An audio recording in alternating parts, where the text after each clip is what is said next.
You with the urban sports scene and my homie Liteskin Lou at the Yeah. Rosecroft Raceway. This is our post-fight recap. Big time event for No Excuse Boxing. Lou, I'm gonna start with you, man. There's a lot of talent on this card, including Frankie the Franchise, Scarborough, Ben Johnson, Jordan Roach, Eric El Toro Hernandez. Eric, my bad to say it like you. Yes. What stood out to you, my brother?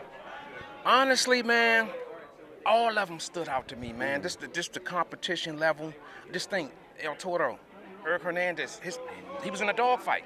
I mean, people get caught up in the unanimous decision, but every round was close, I thought. Frankie the Franchise, step-up fight.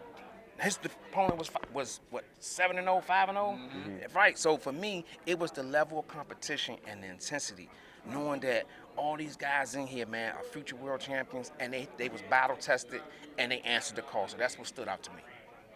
So, what about Ben and Jordan? They answered the call too, but they got their opponents out of there first round, both of them. And Ben, this is the second fight in a row where his fight lasted what, 30-something seconds. So, just what's your thoughts about those guys on that No Excuse table?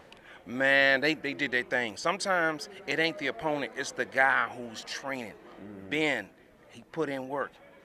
Jordan put in work. So for me, I just look at it like they did their thing.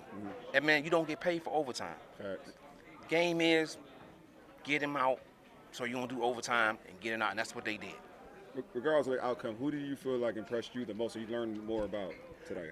Frankie the Franchise. Okay. I'm learning a lot. Like, I've known him for 3 years, and I'm learning more that every fight he has a new wrinkle to his game. I mean, I felt like I gave him a B minus, and we talked. I felt like there's some things he could work on, but that's what stood out to me is the fact every fight he has a new wrinkle. So that's what stood out to me.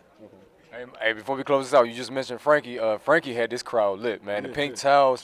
What was your overall thoughts of just Rosecroft and this venue and how No Excuse put this amazing event on tonight, bro?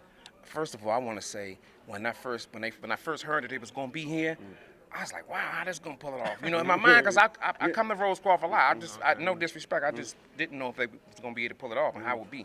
But when I walked in, I started seeing the fans, everybody here, the family, all that. I'm like, this is good. So it was a great event.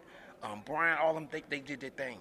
So that's it, man. I'm proud to see DMV boxing. Man, you gotta think it's been a while since DMV boxing has had consistent fights, and it's happening right before our eyes. So that's why I'm glad that you guys are here, because you guys experienced it with me, Liteskin Lou, and just the whole media in the DMV area. It's a wonderful, wonderful thing. It's a wonderful thing to be here with you, my Real, brother. man, You know it what I'm is. saying? Considering our history, people don't know I used to give you buckets, basically, in basketball. But anyway, we ain't gonna talk about that. Shout out to Lamont Roach Sr. Shout out to Team No Excuse, Brian Bishop, Rosecroft Raceway, just everybody, Hillcrest Boxing, everybody who has something to do with putting this amazing event on. Hey man, if you didn't make this event, you need to come out and check out these young up and coming fighters. That's it for the urban sports scene. Lightskin Lou.